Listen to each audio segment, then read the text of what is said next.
Hi, and welcome everyone. I'm Virginia Fox from the 5th District of North Carolina, and we're here to talk a little bit about education and issues related to that.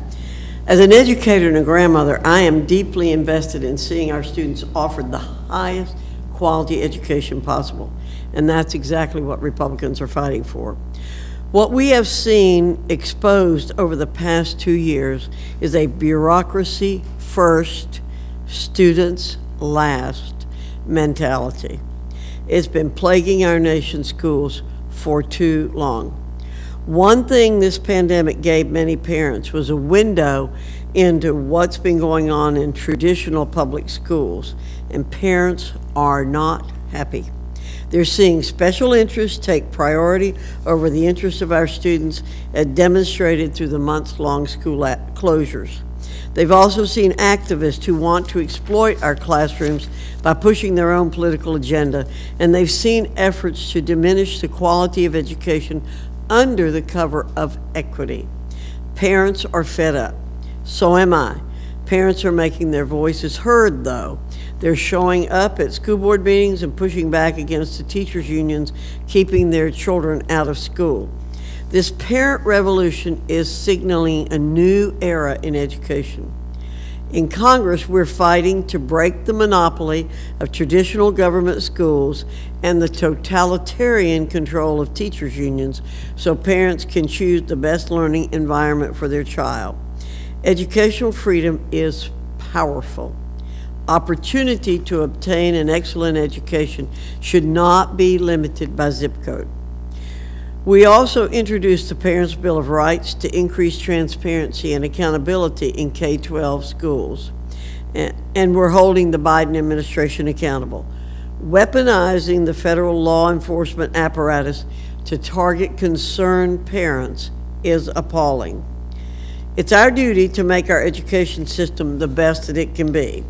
This means putting the needs of students above the political interest of teachers' unions and above the education bureaucracy's thirst for control. So I'm grateful to hear today from committed advocates of educational freedom and parental rights, and I look forward to this important discussion. I now want to recognize Congresswoman Elise Stefanik from New York. Thank you, Ranking Member Fox. I am honored to be here today. I represent New York's 21st Congressional District, and I have since 2015. I also serve as the House Republican Conference Chair. I am proud to be a member of the House Education and Workforce Committee. Education has been integral in my life. I'm proud to be the first member of my immediate family to graduate from college, and I know how important it is as a new mom to make sure that we have the best education possible for every child in America. And what we have seen over these past 2 years as we've gone through an unprecedented crisis because of COVID is we've seen kids masked, we've seen schools closed, and parents have been able to look through a window at a very flawed curriculum. Parents are right to be concerned when they see their children being taught radical ideologies, when they see their kids being forced to be masked, and when they see their kids forced to learn at home rather than in person at school. And I want to credit North Country schools who have been committed from the beginning of this pandemic to make sure their schools are open. That's because they're listening to their families in their district. Parents have expressed very real concerns about their children's education, and the Biden administration took unconscionable action to silence parents by mobilizing the FBI to intervene at school board meetings. This is truly unprecedented. What we now know is the Secretary of Education, Secretary Cardona, and the Biden administration not only coordinated, they solicited a letter from the National School Board Association, which was then used by Attorney General Merrick Garland to set up a new office within the Department of Justice, specifically targeting parents under the guise of so-called domestic terrorists. This is a war on parents, and it should outrage every family across this country. Parents are not domestic terrorists. Parents are integral to their kids' education, and every teacher that I experienced growing up will tell you a great indicator of a student's success is when their parents engaged in their kids' education. So I'm looking forward to working with Ranking Member Fox and my colleagues on the Parents' Bill of Rights, and I will turn it over to Ranking Member Comer. Well, thank you, Chairwoman Stefanik, and as a parent of 3 children in the Kentucky Public Schools, I'm happy to discuss public education and honored to serve on the House Education Committee with Ranking Member Fox. Ensuring all of America's students can return to the classroom must be our nation's top priority. Children are our future, but ongoing virtual school has hurt an entire generation of kids. Children and teenagers are experiencing mental health crisis of historic proportions. In fact, the American Academy of Pediatrics declared a national state of emergency in children's mental health. Student learning loss due to remote or hybrid learning is astronomical.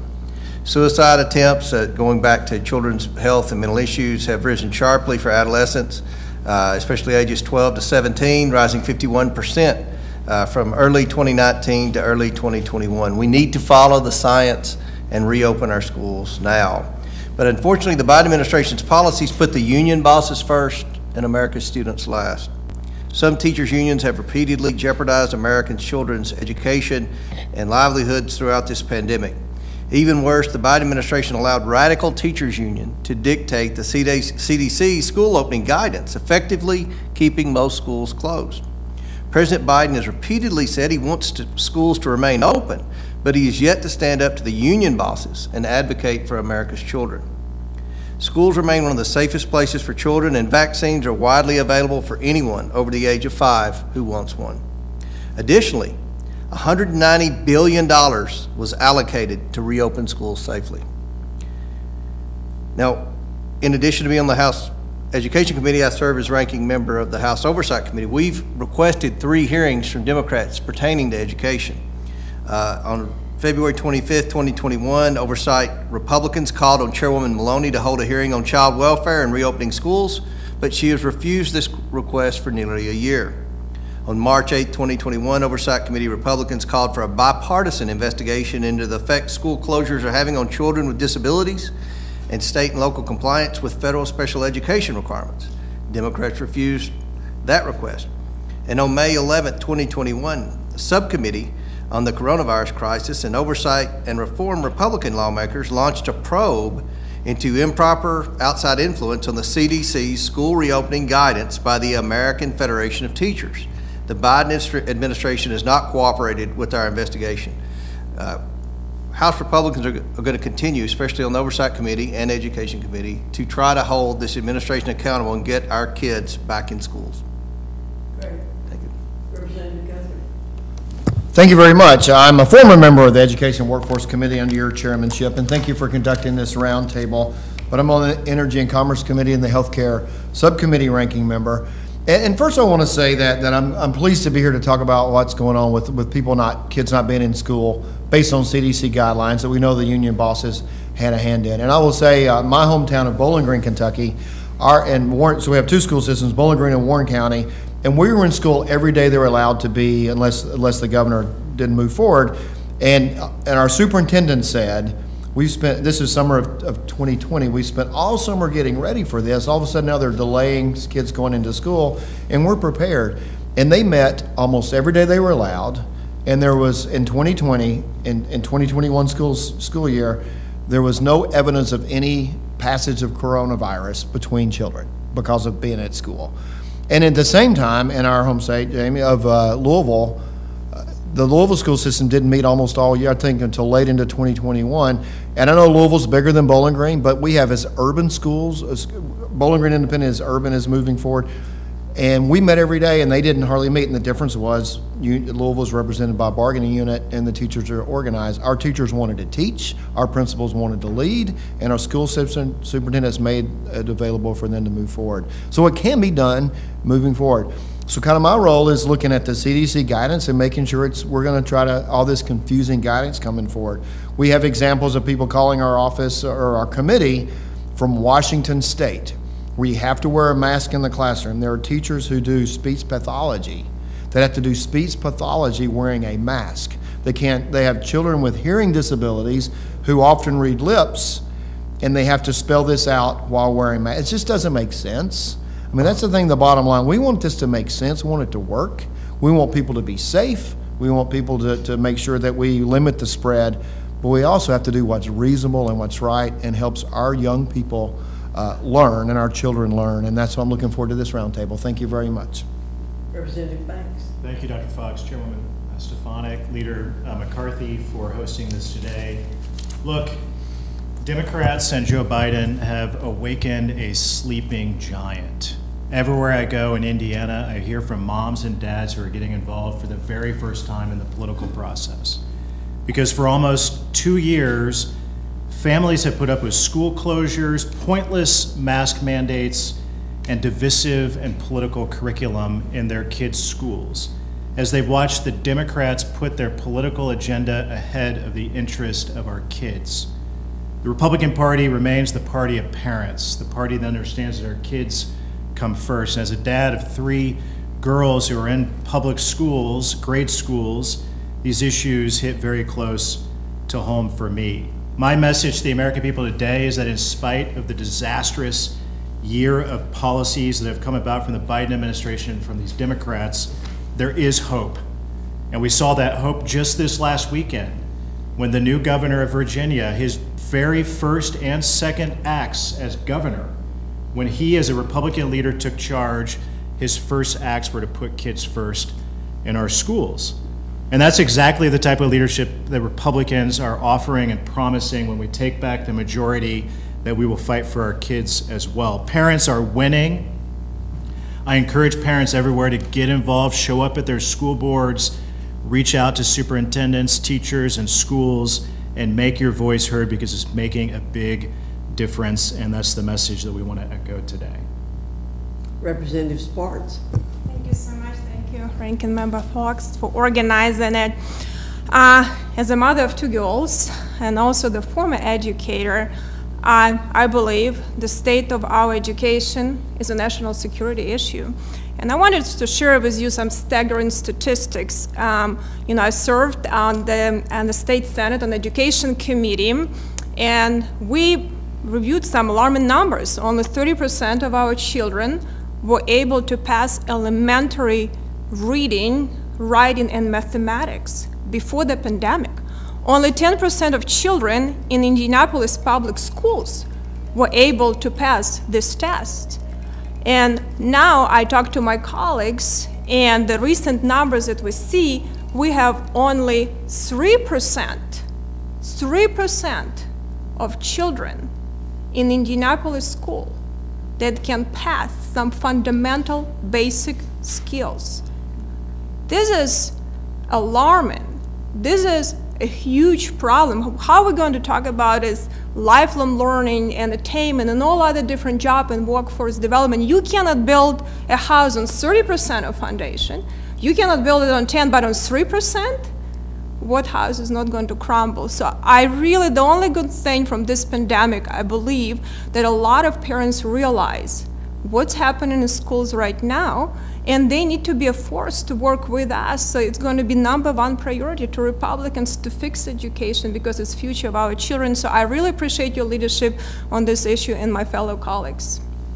Thank you very much. I want to thank all my colleagues for being here. We have some people who are going to join us remotely. Carol Markowitz, she is a concerned parent and a New York Post and Fox News columnist. So are you with us, Carol? Yes, I am. Hi, and thank you so much for having me. Thank you. Should I go ahead? So my name is Carol Markowitz. I'm a columnist at the New York Post, and I also write a column for Fox News and some other places. And in the last 2 years, my beat has very much become education. I used to write about all kinds of things, and then in the last 2 years, where everything was stripped from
find complete agreement with you on what we want people to see us as in terms of the party of education and school choice. Now we have Ali Barnaccia, who's a Taft Union School student with us.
Slacking off on my grades, and what kept me doing good in school was motivation.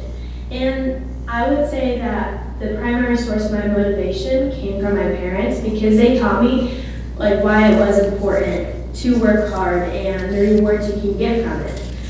But during this time also, I have friends whose parents are working, both are working full time. I have a dear friend that's recording in progress. I have a friend that is 1 of 5, and along with getting her schoolwork done and making sure that she has all of her supplies she needs, getting the education she needs, she's also making sure her siblings who are in elementary school, junior high, are getting on their Zoom, fulfilling their needs. If they have questions navigating technology, she was the one to help them, along with trying to learn her own information and do the best she could in school. Going back to school has been kind of a struggle, because I did notice a difference in my social behavior. I became more withdrawn from everything. I was very outgoing and loved to do sports, and I saw myself withdrawing from sports, not hanging out with friends, kind of a lack of motivation, because going back to school kind of like hit me hard. And now that I'm back also with being in ASB, we put on rallies and lunchtime games. I could tell the whole school was feeling the way I am. They were definitely, there was a very spirit when trying to get everybody together and participate in fun games. There wasn't as much enthusiasm. Everybody was kind of like, oh, like, I don't really want to do this. I'd rather just go home. And that was in the beginning of the year. Now I can probably vouch for a majority of all my students that I go to school with. We have seen positive effects of social. We're getting more people engaged, more people are having fun. There is less anxiety, I feel, as students, because they're now getting the schooling that they need, and so they're feeling back into a new normal of getting their life back to how it was before COVID. So I think that school is definitely, going back, has improved my social behaviors as whenever we were online. Thank you very much, Ali. We're sorry about the loss of involvement in school that you've had, but you really do seem to be motivated, so we're sure you're going to overcome all this. We have Beth Feely, who's a Chicago area parent and co-founder of New Trier Neighbors. Are you with us, Beth?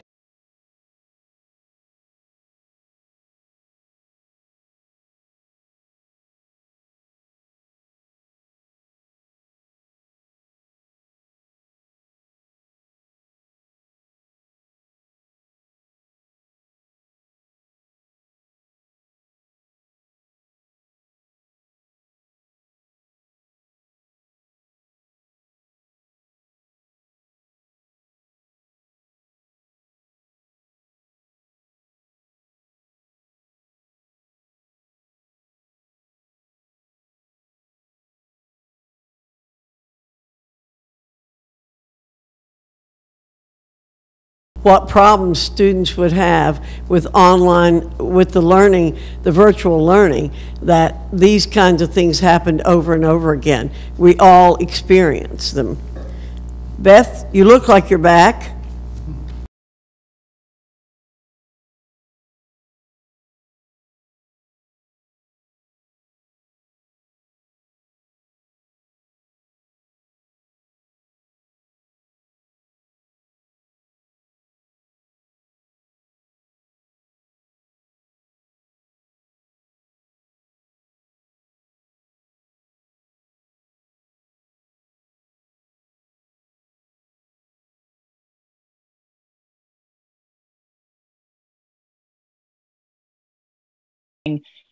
To this entire, oh, hello?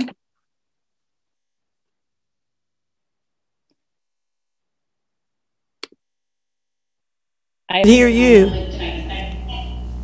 Can you hear me? I apologize for this. One of the problems is that my kids are actually, one of my kids is home from college for 2 weeks because they're not back in school because of COVID. And so we're putting a little stress on our Wi-Fi.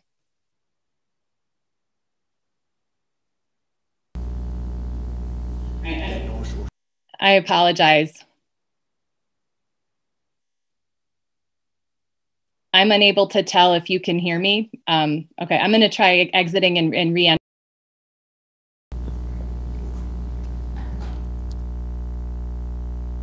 You want to go to Ashley? Okay, Beth, we'll try to come back to you, but let's go to Ashley Smith, who's Baltimore County Public Schools parent. Yes, can you hear me? Hello?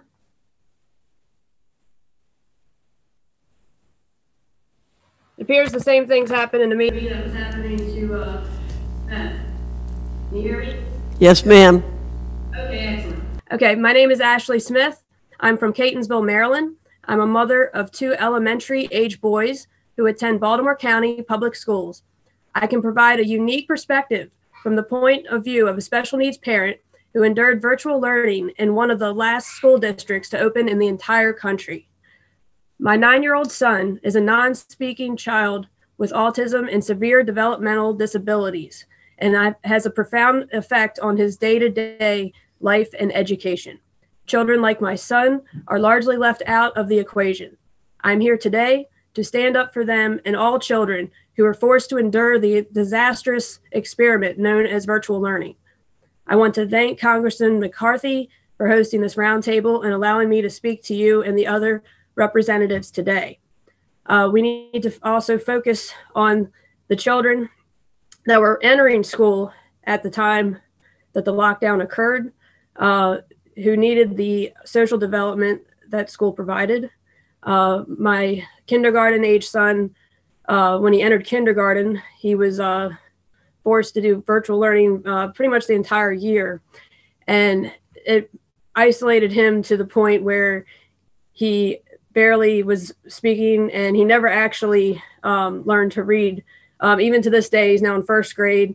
He's very far behind, and I credit that not to the teachers. They did their best given the circumstances they were in. But unfortunately, there's a lot of children in this school district that are very far behind. And there needs to be a plan to bring them back up to academic standards. And so far, it seems like they're just pushing ahead with the curriculum and not taking a step back to help these children who are not on grade level. And also, I wanted to touch on the fact that during virtual learning, a lot of the special needs students, like I said, the teachers and the therapists, they tried their best given the circumstances they were in to provide the best care possible. But unfortunately, virtual therapy is not ideal. And my son severely regressed behaviorally. He was not able to perform tasks the way he did when he was in the school environment. Children with his needs, it appears the meeting's delayed. Can you still hear me okay?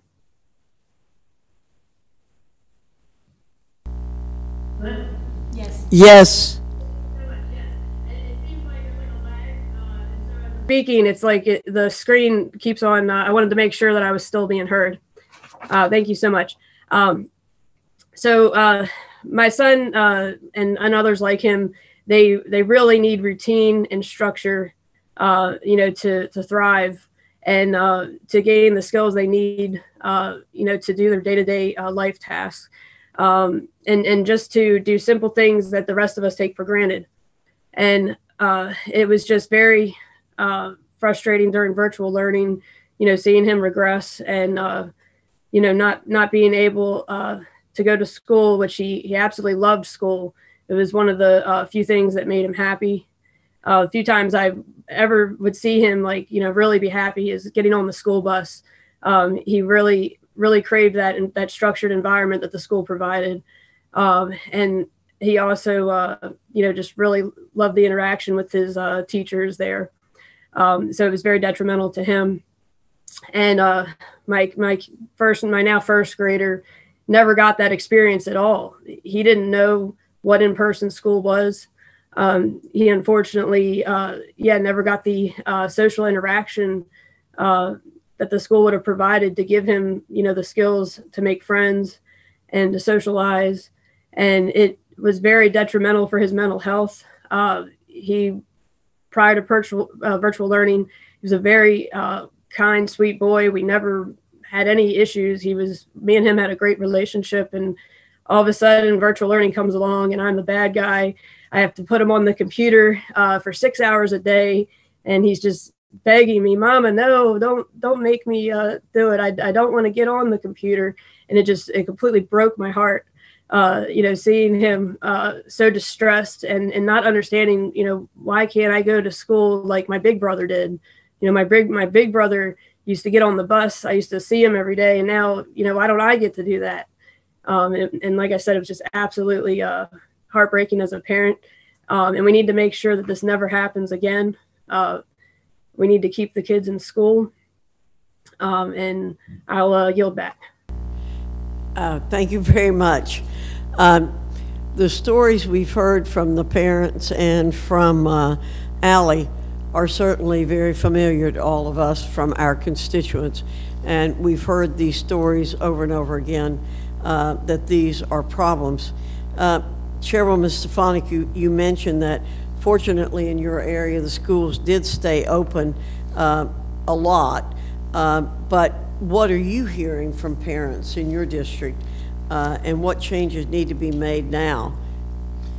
That's a great question. So I know Carol participated today, and she left New York City. New York City had much more stringent COVID policies, both shutting down small businesses but forcing remote learning. In upstate New York, and I'm as far upstate as you can go in the North Country, I really credit the superintendents. What they did was they asked the parents for feedback, what was most important to them.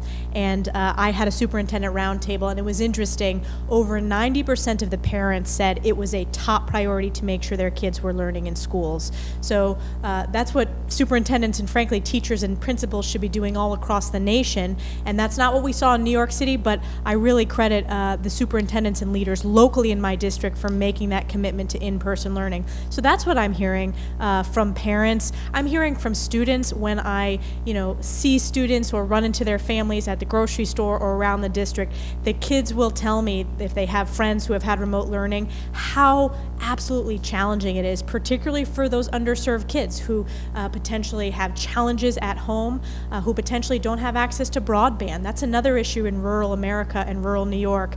When you force remote learning, many people don't have access to broadband, and it's just been devastating. So thank you to the guests for sharing their story. Yes. Beth, I don't know if you have a better connection now, if there's anything else that you wanted to share with us today. I know you got cut off, and I want to give you another chance if you have the opportunity.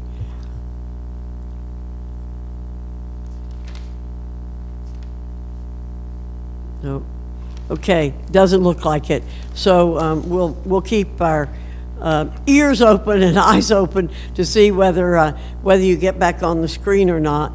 I know, again, the examples that we've heard today are that we're basically social people, and we like to be together in learning in particular. And so these students have been very disadvantaged by this method that the public schools, the government schools, I call them, have come up with. But it's so refreshing to see parents taking control. And I agree with Carol. I think the best thing that has come out of COVID has been the exposure of the inadequacies of the government schools. And I think hopefully in the future, parents will stay involved, and they're going to take better charge of what's happening in the schools and making sure that their children are getting the high quality education that they deserve and that the taxpayers are paying for.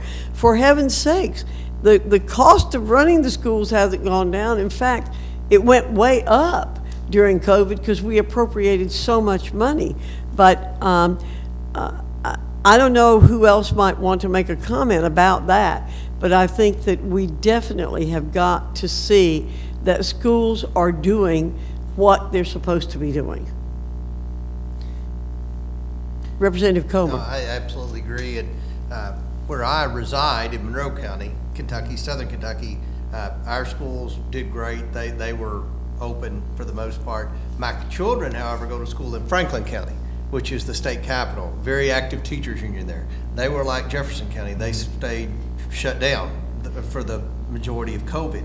And big difference in test scores from those two counties, which usually had similar test scores. It's very apparent that virtual learning was not working. A lot of teachers there in the Franklin County school system said, well, we needed money. We needed money to be able to reopen safely, even though most schools in Kentucky were already open safely. We appropriated, as Chairwoman Fox mentioned, $190 billion. But this is where we need to have oversight, and this is where is this $190 billion gone? No teacher can answer that I've spoken with throughout my congressional district. So this is a thing that we'll do when we take over the House. I know the Education Committee, Oversight Committee, Chairwoman Fox serves on both. We will hold these schools accountable that got this money. We want children and teachers to be able to operate in a safe environment. But the data and the science shows that being in school is a safe place to be. So hopefully when we take over the House, we can hold hearings, we can let the American public see what Congress is going to do about trying to get our kids the best possible public education. I wanted to share something my daughter said when they had Zoom lessons. She said, Mom, it's such a waste of time. By the time everyone logged in, we're ready to log out. So children even realize that it's really not bringing value, and I think that's something will really, and especially children that really need that, one-on-one interaction and really, need that time to be in schools. They need it the most. A lot of these kids didn't have that exposure to in-person learnings, and it's going to be a huge problem going forward. And we know from test scores, from studies that have been done, mental health problems are up, test scores are down, as you pointed out, Representative Sparks. So even with all the money that was allocated, very little of it's been spent because it's clear that the schools were not equipped to do this, and they should have been. And yet, when you look around and see what happened with private schools, parochial schools, for the most part, many of them were able to adapt and keep the children in school. But Madam Chair, we had that in Kentucky, as we're saying, and I think Chairwoman Stefanik just said is clear. If a superintendent wanted a school system to work, it worked. I can tell you parallel school systems, say you don't want to compare Bowling Green to Louisville, I'll make the comparison, but people won't. There are similar situated school systems in Kentucky that chose not to open, where our superintendent says, we're going to make this work. And our teachers wanted to, Greene County, right next to Monroe, as rural as, they were open every day they could be open. It was a desire for the superintendents, the principals, and the teachers to make it work. And they did it in an outstanding way where they chose to do it. Yep, yep. Representative Banks, again, we know you have children in school. Tell us what has been the reactions you've had and what you've heard from your parents. It's interesting, we've got two people from Indiana and two people from Kentucky, here today. So that's very interesting. We've sort of cornered the market here. All right. You got all you need. Well, in Indiana, we have one of the largest school choice programs in the country. So we provide that effectively in our state to give parents choices, and that's come in very handy over the last couple of years. Many parents have decided to make a different choice than the options that they had before. But Dr. Fox, I still hear from a lot of parents who are upset that their kids, well, they might not have to wear a mask in class, they have to wear a mask on the school bus, and a lot of the other disruptions that continue to occur, even in school districts like in Northeast Indiana and throughout my state, which have struggled to remain open. There's still a number of policies that have been put in place that don't make sense. I mean, our the science is very clear. Our kids are at the lowest risk of any age group or segment of the population of contracting COVID or spreading COVID, and our kids are still punished for these decisions by school administrators, school board members who aren't listening to parents. But that's the encouraging part of it. Again, the parents are showing up in ways that they never showed up before and speaking out, and I continue to encourage that everywhere that I go. You know, I was on a school board for 12 years some time back, but I always encourage the public to show up at the school board meetings, because you learn a lot by being there and hearing the things that are going on. And also, but there are many school boards that don't want that to have happen. They don't want it. And, you know, the schools often give lip service to having parental involvement, but we've known for probably 75 years that the best schools in our country are the ones with excellent principals and parental involvement.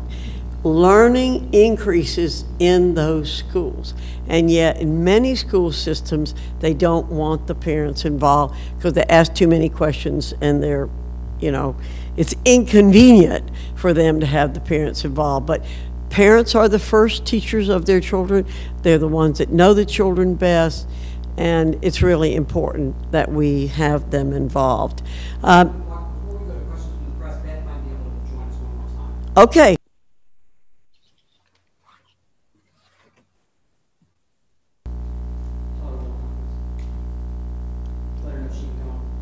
Beth, you can come on. Beth, go ahead and come on. Hopefully third time's the charm here. Thanks, and I apologize for the technical difficulties. You know, I'm hearing so many things that I just echo, and I'm really grateful for you to put together this conversation and to have us giving some input. So my name's Beth Feely. I live in the north suburbs of Chicago. I am really a mama bear. About 5 years ago, I noticed some trends that were concerning to me in my kids' schools along the lines of being politicized with woke agenda.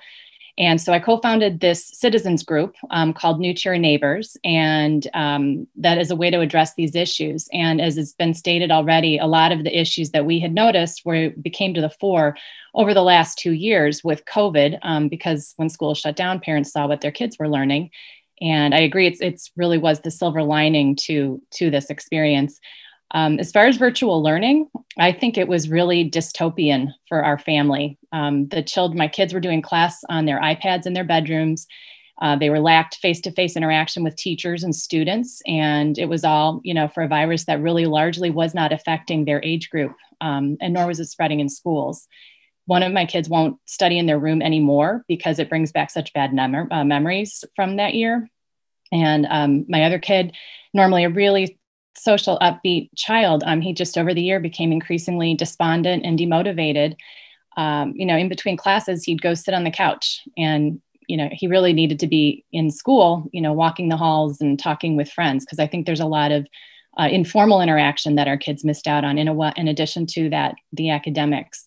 So, you know, we were along for the first couple months of slowing the spread, but, you know, we're here in Illinois entering 2 years of, you know, we now have this mass testing. We've got forced masking of kids, despite, you know, evidence that it's effective. There's a pressure to vaccinate young kids, you know, and, you know, it's a virus that really now seems to be a minor cold for them.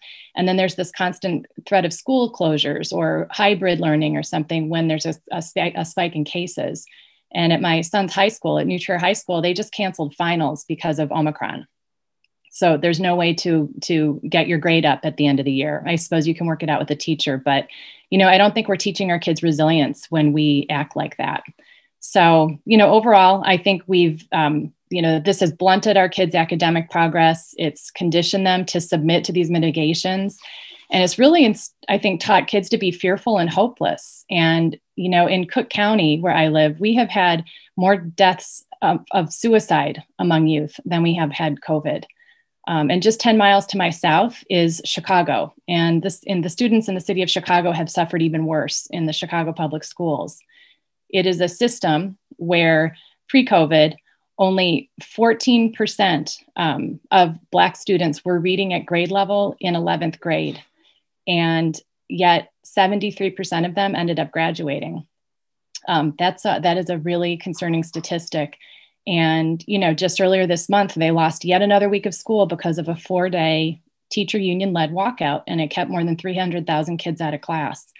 So, I think we can't shut down and lower our standards every time things get tough. I think we need to focus on resiliency, and I think we need to end the panic and allow people to make the decisions that are responsible for them when it comes to living their lives, and that includes as it relates to schools.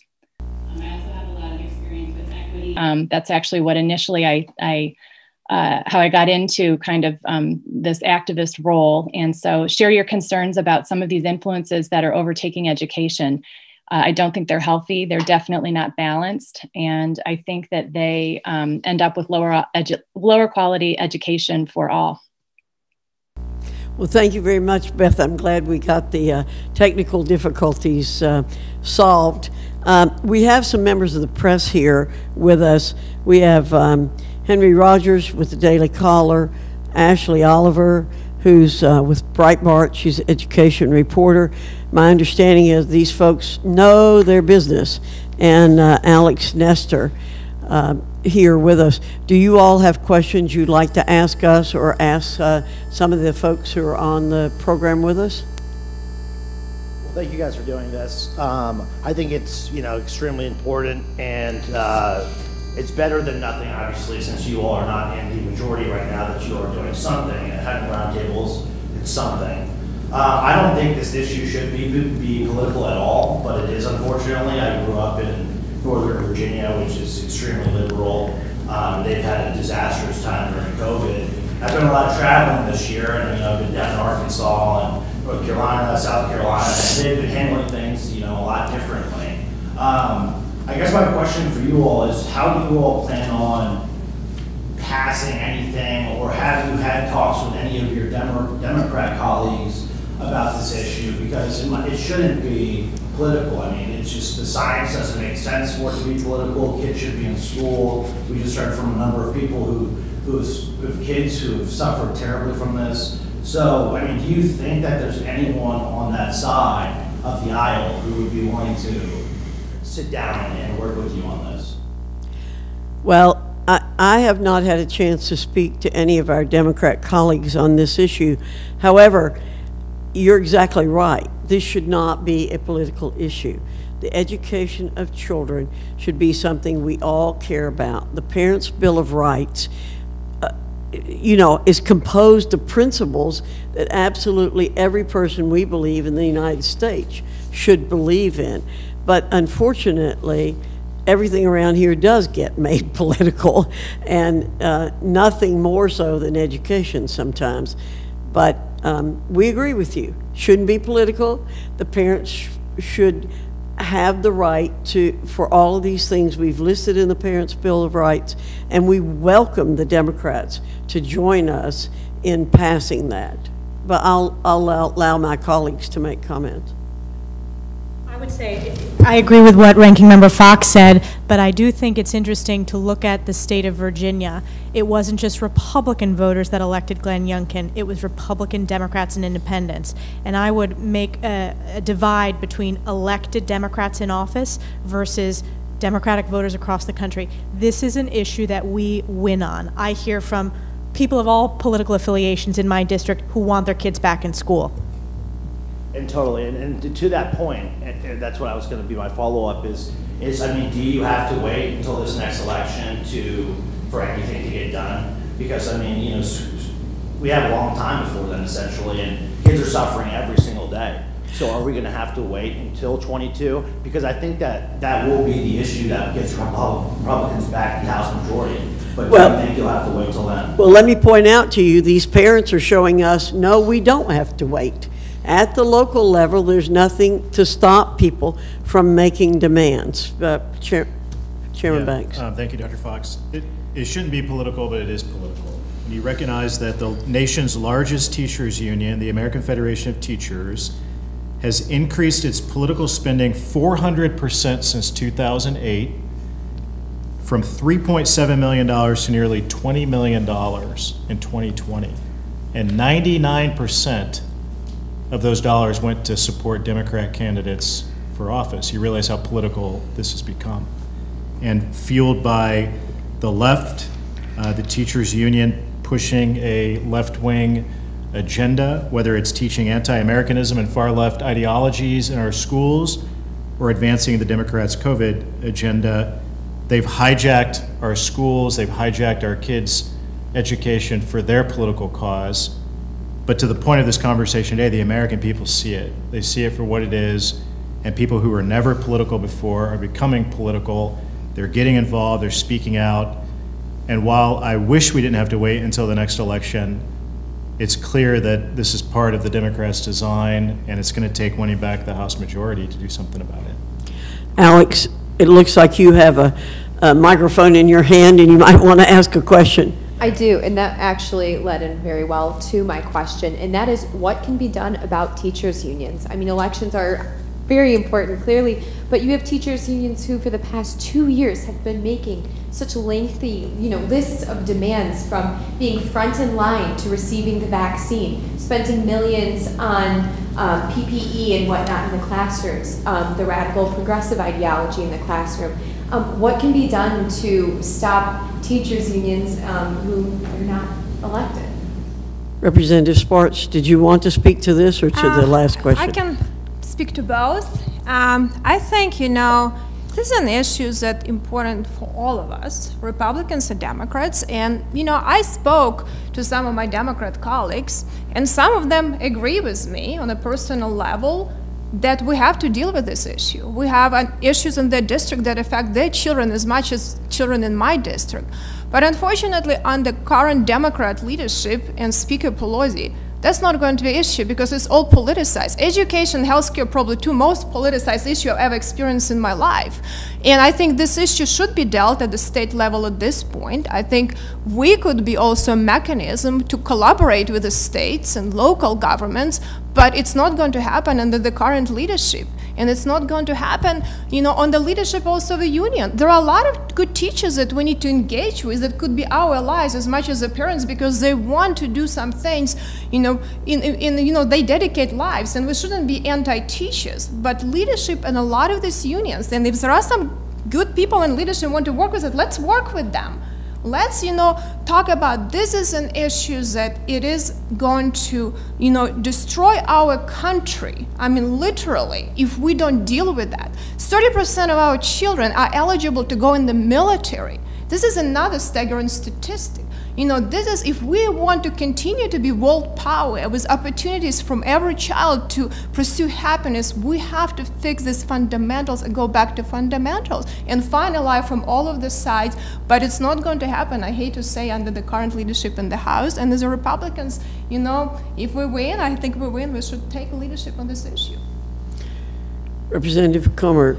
Well, if the question is will there be any oversight over public education or the teachers union while the Democrats are in control? I can answer that, no. They have shown no sign of providing oversight. We've appropriated money.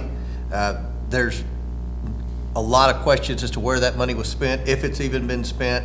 There were very few guardrails with where the money was supposed to go to help make classrooms safer. So these are the type of things that Congress should be doing now that should be bipartisan. That shouldn't be a partisan issue, how you spend tax dollars. So I think that the American people are standing up to the outrage, and not all unions are bad. I don't want that to be the message from this, but in the cities where there's been, just shut down of the school system, that is a direct correlation with a very active teachers union.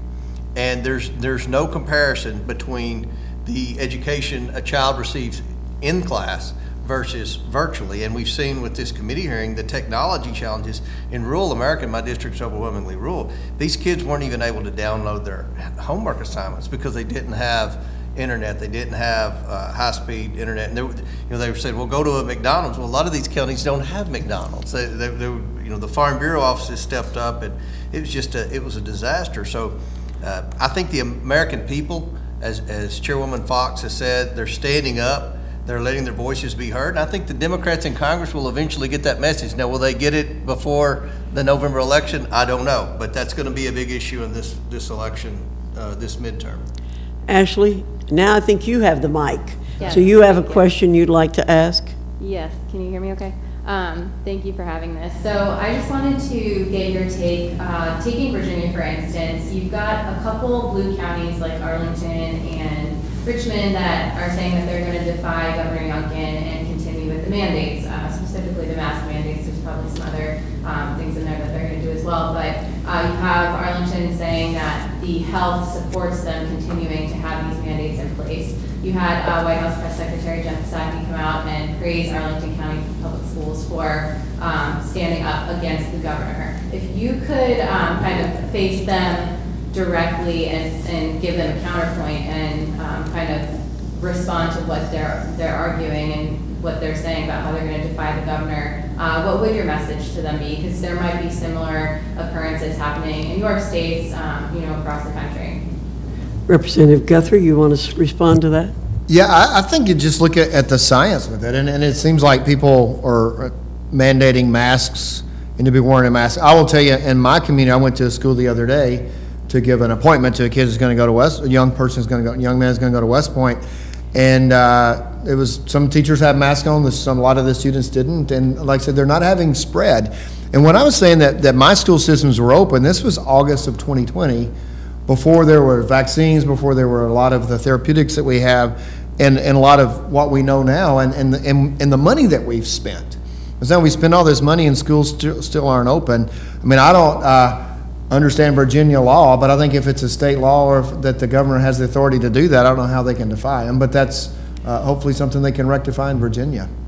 But and as Representative Comer and I were talking, if you go to areas of Kentucky that where the teachers had a bargaining unit or a union, where the union, we have a Kentucky Education Association that represents a lot of teachers, but really bargain for their in a union contract.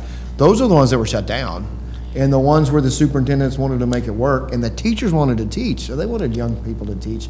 And get back to the answer, on Energy and Commerce, I've talked to several members on the other side of the aisle about Center for Disease Control and how the information coming from them is so convoluted and it changes all the time and you can't make, that's a big problem of it.